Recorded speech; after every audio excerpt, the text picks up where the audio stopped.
Hello, this is Chef John from foodwishes.com with chicken cordon bleu-wich.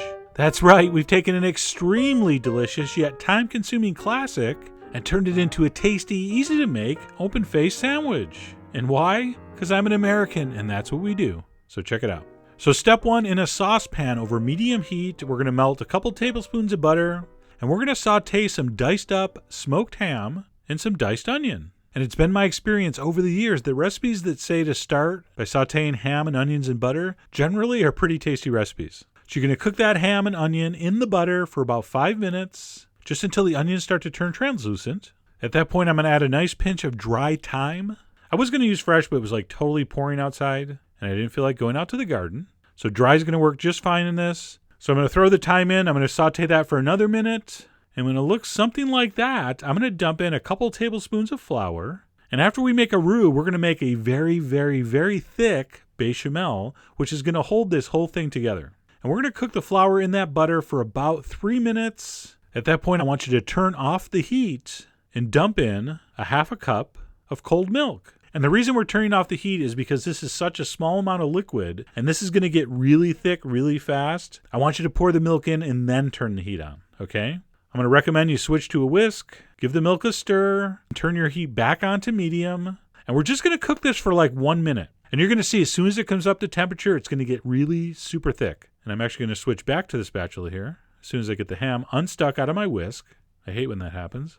And because it's so thick, it's not really going to boil. In fact, let me stop stirring here so you can see it. It's just going to kind of bubble up from the bottom. So to say let it boil for a minute is kind of misleading. You're basically just going to cook it for a minute until it sort of looks like that. So that looks good. We're going to turn off the heat, very critical here. Turn off the heat once it looks like that and add in your grated cheese. And because we're doing a take on chicken cordon bleu, we're going to use Gruyere cheese. So we're going to stir in that cheese. There's going to be plenty enough heat in that bechamel to melt it. So stir that around till the cheese melts. And then we're going to season that with some freshly ground black pepper, some cayenne, a little bit of salt, but be careful depending on how salty your ham is, and a spoon of Dijon mustard, very critical, don't leave that out. And then I'm going to give it a little shot of freshly ground nutmeg.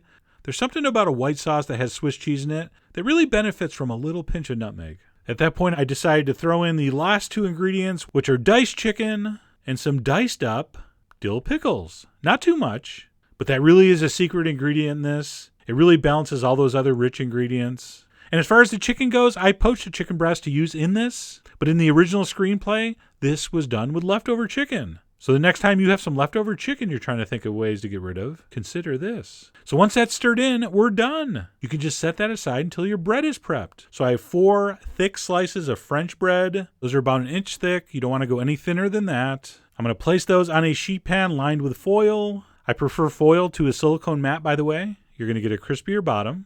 And then you're going to generously butter one side.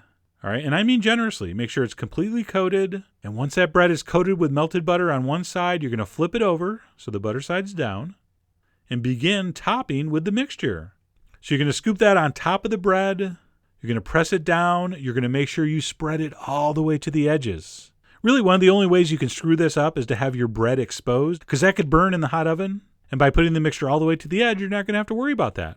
All right, so once our mixture is divided between the 4 pieces of bread and spread evenly, we're going to finish these by topping with a little bit of breadcrumb. I just took a little bit of plain breadcrumb and mixed it with a few drops of melted butter. I'm going to sprinkle over just a little bit. It's going to give that top a little extra crunch, and then just a little bit more grated Gruyere cheese, and finally a little dusting of cayenne so they know it's one of ours. And that is ready for a hot oven. So we're going to place that in a preheated 425 degree oven for between 15 and 20 minutes, or until it looks this awesome. I'm sorry if this sounds immodest, but that totally looks amazing. And please, I beg you, let this cool a little bit. You cannot bite into this right now. You will get 4th degree burns. All right, you want 4th degree burns? I didn't think so. So let this cool at least 10 minutes. And by the way, let me take a fork here and show you exactly why it was so important to butter that one side of the bread and to put it down on foil, because you're going to get this beautiful, crispy, buttery crust on the bottom. Check it out. And oh, son of a well, that was unfortunate. But don't worry, as long as it's molten hot, we can put it back together. No one's going to know. Simply give that one to your least favorite guest. Problem solved. But anyway, after the mandatory cooling period, you're ready to eat. All right, throw it on a plate. Maybe a green salad. That would be nice. This would make a beautiful lunch, of course. All right, let me go ahead and cut this in half and take a couple bites. And by the way, if you make this and serve it to your French friend and they don't like it, I got some news for you. They ain't French. I mean, look at that. That was so unbelievably tasty. Just amazing. So anyway, while this was not the classic chicken cordon bleu many of you requested, I think it's an incredibly delicious variation, and I hope you give it a try soon. So head over to foodwishes.com for all the ingredient amounts and more info as usual. And as always, enjoy.